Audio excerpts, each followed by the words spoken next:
உம்மை போல நல்ல தேவன் யாரும் இல்லையே, உம்மை போல வல்ல தேவன் யாரும் இல்லையே. அன்பானவர்களே, அன்பின் வாழ்த்துக்களை உங்களுக்கு நான் தெரிவிக்கிறேன். உங்களுக்காக ஜெபிக்கிறேன்.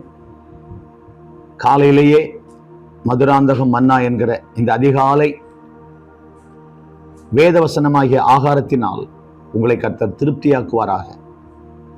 நான் அவர்களை திருப்தியாக்கி அனுப்புவேன் என்று சொன்னார் ஆண்டவர் இயேசு. உங்கள் ஆவிக்குரிய சரீர பொருளாதார தேவைகளை சந்தித்து உங்களை திருப்தியாய் நடத்த நாங்கள் ஜெபிக்கிறோம். உங்களுக்காய் ஜெபிக்கிறோம் என்பதை நீங்கள் மறக்காதிருங்கள். உங்கள் வாழ்க்கையில் நீங்கள் பெற்ற நன்மைகளை எங்களுக்கு சாட்சியாக ஒரு வாட்ஸ்அப் நம்பரில் 9003915548 என்கிற எண்ணுக்கு தெரிவியுங்கள். இந்த நம்பரில் நீங்கள் வாட்ஸ்அப்பில் உங்கள் வாழ்க்கையில் தேவன் செய்த நன்மைகளை சாட்சியாக எழுதி அனுப்பலாம். நாங்கள் சபையாரோடு பகிர்ந்து கொள்ள இந்த ஊழியத்தின் மூலமாய் கர்த்தர் அநேகருக்கு அற்புதங்களை செய்கிறார் என்று சொல்லவும், இன்னும் அதிகமாய் ஜெபிக்கவும், பிறரை உற்சாகப்படுத்தவும் உதவியாயிருக்கும். எங்களுக்காய் ஜெபிக்கிற உங்களுக்கும் நன்றி சொல்லுகிறேன். இன்றைக்கு இனிய இல்லறம், தேவன் நமக்கு தந்திருக்கிற குடும்பத்துக்காய் ஸ்தோத்திரம். குடும்பம் என்ற ஒன்றை ஆண்டவர் தான் கண்டுபிடித்தார், ஆண்டவர் தான் ஏற்படுத்தினார். ஆண்டவருக்கு ஸ்தோத்திரம். இங்க குடும்பத்துல ஏனோக்கு, இவங்கெல்லாம் குடும்பஸ்தர்கள். ஆனா ஏனோக்கு ஒரு வித்தியாசமான நபர். ஏனோக்கு ஒரு தரிசனத்தோட பிள்ளைக்கு ஒரு பேர் வச்சு, இவன் போகும்போது சம்பவிக்கும் என்ற அர்த்தத்தில் மெத்துசலா என்று பெயர் வைத்து குமாரரையும் குமாரத்திகளையும் பெற்றான் என்று வாசிக்கிறோம். ஒரு தரிசனமுள்ள தகப்பன் குடும்பத்தில் அநேக பிள்ளைகளை பெற்ற ஒரு தகப்பன். பிள்ளைகள் வேண்டாம் என்கிற ஒரு காலத்தில் அநேகர் வந்துவிட்டார்கள். பிள்ளைகள் நமக்கு தேவையில்லை, பிள்ளை நமக்கு தொல்லை என்று பலர் நினைக்கிறார்கள். ஆனால் தேவன் பிள்ளைகளை தருகிறார். பிள்ளைகளை தருகிறவர் ஒரு நோக்கத்தோடு தருகிறார் என்பதை பலர் அறிவதில்லை. அநேகர் எனக்கு குழந்தை பாக்கியம் இல்லையே என்று நினைக்கிறார்கள். அவர்களுக்காக ஜெபிக்கிறோம். எத்தனையோ குடும்பங்கள் ஆண்டவருடைய கிருபையினால ஆலயத்துல, ஊழியத்துல ஆண்டவர் கர்ப்பங்களை திறந்து புத்திர பாக்கியங்களை கொடுத்த சாட்சிகளை நான் சொல்ல முடியும். எத்தனையோ பேருக்கு ஆண்டு செய்திருக்கிறார். நம்முடைய ஆராதனைகள், நம்முடைய செய்திகள், சாட்சிகளை இந்த யூடியூப் சேனலுக்கு தொடர்ந்து பார்க்கலாம். ஏற்கனவே 3 வருடத்தை தாண்டி இருக்கிறோம். இந்த வேத வசனங்கள் பாடல் வாயிலாக, சாட்சிகள் வாயிலாக மக்களுக்கு சென்றடைந்திருக்கிற நாட்கள் 3 வருடத்துக்கு மேலாக. ஸோ நிறைய இருக்குது, நீங்கள் பார்க்கலாம். ஒரு புக் எடுத்து படிக்கிற மாதிரி, ஒரு லைப்ரரியில் போய் ஒரு புஸ்தகத்தை தேடி வாசிக்கிற மாதிரி நீங்கள் இந்த செய்திகள், சாட்சிகளை நீங்கள் கேட்கலாம். தேவன் செய்த நன்மைகள் ஏராளம். அவர் ஒரு நாளும் தீமை செய்தவர் அல்ல, தீமை செய்கிறவர் அல்ல. இன்றைக்கும் நன்மை செய்கிறார், உங்களுக்கும் நன்மை செய்வார். உங்கள் ஜபத்தை கேட்பார். பயப்படாதீங்க, ஒரு அற்புதம் செய்வார். கர்த்தர் நல்லவர். ஸோ குமாரரையும் குமாரத்திகளையும் பெற்றான். ஆண்டவருக்கு ஸ்தோத்திரம். அது மட்டுமல்ல, அப்போ அருமையான ஒரு இனிய ஒரு குடும்ப வாழ்க்கை. வசனம் சொல்லுகிறது, 127ஆம் சங்கீதத்துல பைபிள்ல வாசிக்கிறோம், இதோ பிள்ளைகள் கர்த்தரால் வரும் சுதந்திரம், கர்ப்பத்தின் கனி அவரால் கிடைக்கும் பலன். ஆண்டவர் பிள்ளைகளை நமக்கு தருகிறார் ஒரு நோக்கத்தோடு. அந்த பிள்ளைகளை தேவனுக்கென்று வளர்க்க வேண்டும். ஆண்டவருக்கு ஸ்தோத்திரம். குடும்பத்தை சந்தோஷமாய் வைத்துக் கொள்ள வேண்டும். மனைவி பிள்ளைகளோடு கூட நேரம் செலவழிக்க வேண்டும். ஆண்டவரே இதை மனதில் வைத்துத்தான் நீ குடும்பத்தோடு சந்தோஷமாயிரு, குடும்பத்தோடு நேரம் செலவழி, சற்று இளைப்பாறு, உலக வேலைக்கு ஓய்வு கொடு, கடினமாய் உழைக்கிற உன்னுடைய உழைப்புக்கு ஓய்வு கொடுத்து மனைவியோடு பிள்ளைகளோடு உட்கார்ந்து பேசி சந்தோஷமாயிரு என்பதற்குத்தான் ஒரு ஓய்வு கொடுத்திருக்கிறார்.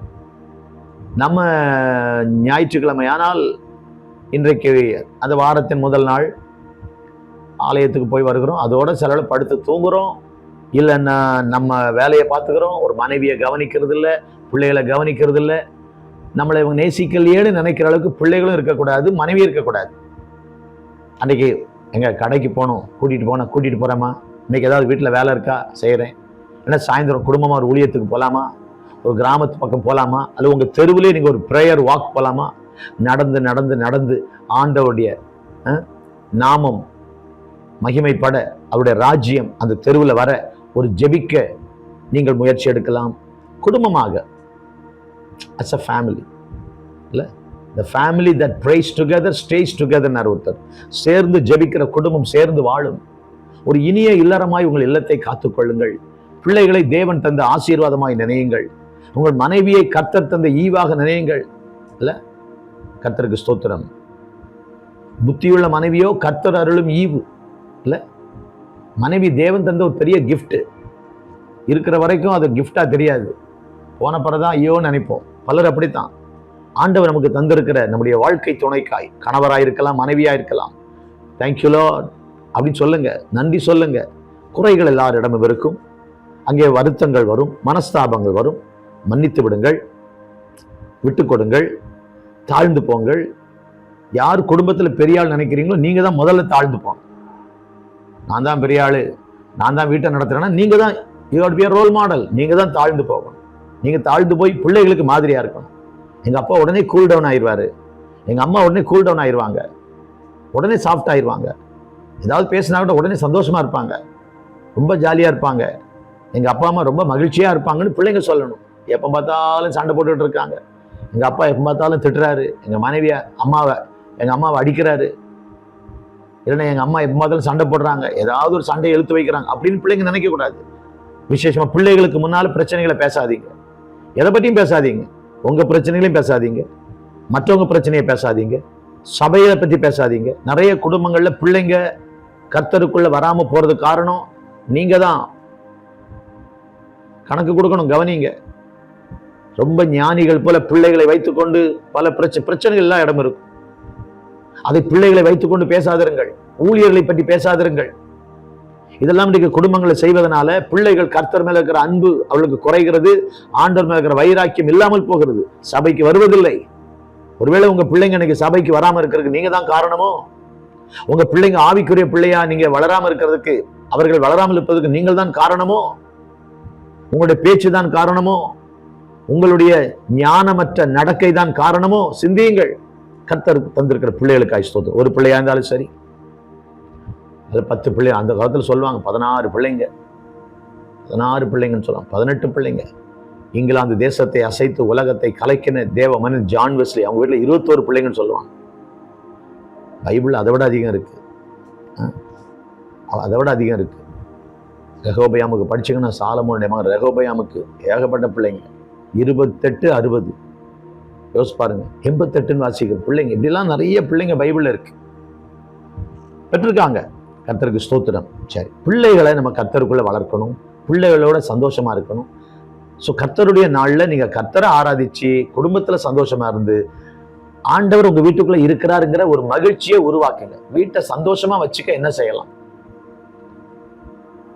அப்பா இருக்கிறாரு எங்களுக்கு ஜாலின்னு பிள்ளைங்க சொல்லணும், எங்க அம்மா இருக்கிறாங்க எனக்கு ஜாலின்னு பிள்ளைங்க சொல்லணும். அந்த நிலை குடும்பத்துல வர்றதுக்கு தகப்பன்மாரே நீங்க முயற்சி செய்யணும். ஏதோ கையில காசு கொடுத்தா போதாது.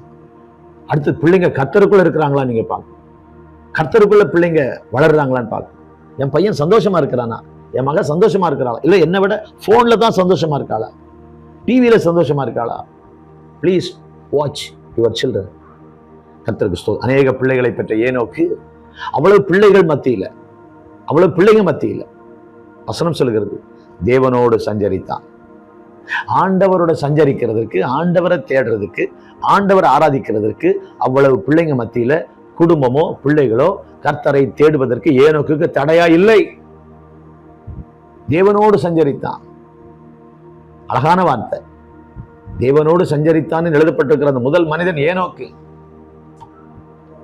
அன்பான ஆண்டவருடைய பிள்ளைகளே, இன்னொரு ஏனோக்கு இருக்கிறார். அது காயின் வழியில வந்த ஏனோக்கு. அவன் முதல் பேரன், first grandson of Adam. Cain வழியில. இது சேத்து வழியில், சேத்து வழியில வந்த பிள்ளைகள்ல இவன் ஏனோக்கு. யோசிச்சு பாருங்க, அப்ப 2 சந்ததி உலகத்துல. கர்த்தர் நல்லவர். நம்முடைய பிள்ளைகள் ஒவ்வொன்றும் ஒரு விதமா இருக்கும். ஆனா அதன் மத்தியிலையும் தேவனோடு சஞ்சரிக்கிற ஒரு தகப்பனா இருக்கிறோம்.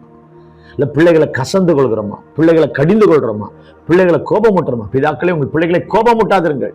எப்பவும் பிள்ளைகளை எரிச்சல் உண்டாக்குறோமா, இல்ல பிள்ளைகளை சந்தோஷப்படுத்த நினைக்கிறோம்? ஆண்டவர் கிருபையும் ஞானமும் தருவாராக. தரிசனமுள்ள தகப்பனாய் மட்டுமல்ல, இல்லறத்தை ஒரு நல்லறமாய் மாற்றுகிற, இனிய இல்லறமாய் மாற்றுகிற ஒரு தகப்பனாய் நீங்கள் வாழ உங்களுக்காய் ஜெபிக்கிறேன். அற்புத பிதாவே, இந்த நாள் எங்கள் குடும்பத்துக்கு நாங்கள் மகிழ்ச்சியை கொண்டு வருகிற தகப்பனாயிருக்க எங்களுக்கு கிருபை தார். பிள்ளைகளுக்கும் ஆண்டவரே, எங்கள் வீட்டில் இருக்கிற எல்லாருக்கும் ஒரு சந்தோஷத்தை கொண்டு வருகிற தாய் தகப்பனாய் இருக்க பெற்றோராய் எங்களுக்கு கிருபை தார். ஞானமாய் பிள்ளைகளை வளர்க்கணும், பரிசுத்த சந்ததியாய் எழுப்பணும். அந்த கிருபை ஞானத்தை எங்களுக்கு தாங்க. இயேசுவின் நாமத்தில் வேண்டுகிறோம் பிதாவே. ஒரு ஆமேன் சொல்றீங்களா? ஆமேன்.